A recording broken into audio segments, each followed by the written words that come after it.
मेरा नाम दृष्टि सजमान है और मैं कक्षा 12वीं की छात्रा हूँ।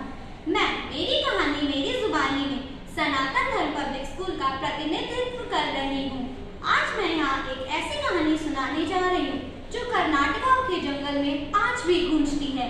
आस्था, प्रकृति और ईश्वरीय संरक्षण का प्रमाण। इस कहानी का शीर्षक है पंचरूली। एक धरती का हराने समय की बात है जब देवताओं की सांसों से धरती पर हरियाली थी और मनुष्य तब भी बोला था।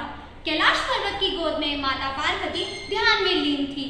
एक तरफ किसान मेहनत कर रहे थे तो दूसरी तरफ जंगल कट रहे थे। यह सब देखकर जैसे मानो धरती की सांसें रुक। भयंकर दृश्य को देखकर तो मानो माँ की रूह कांप गई। उनसे यह दृश्य देखा ना गया। उनके मन में करुणा उमड़ी।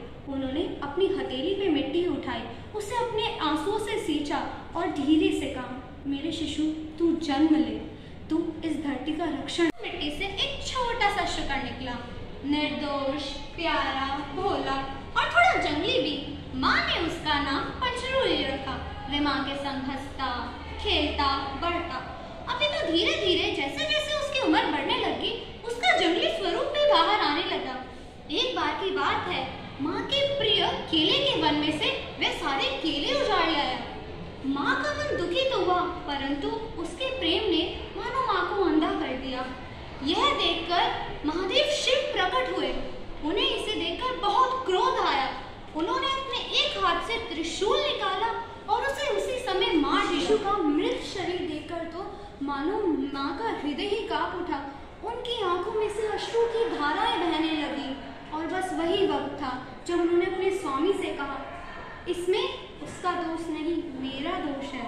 यह मेरी करुणा और मेरे प्रेम का ही कारण है कि वो आज ऐसा जंगली हो उठा। शिव ने माँ को शांत कराया और उन्होंने कहा, कोई नहीं, तुम इसे नई दिशा दिखाओ। माँ ने उस मृतदेह पर अपना हाथ फहराया। उसी वक्त वो मृतदेह पुनः जीवित हो उठा। बीती पंचरूली की दिव्य कहानी अब बुजुर्गों की जुबान से बच्चों के सपनों तक आ पहुंची। पर कहते हैं ना, वक्त यूं ही नहीं थमता, बदलाव तो नियति का प्रमाण है।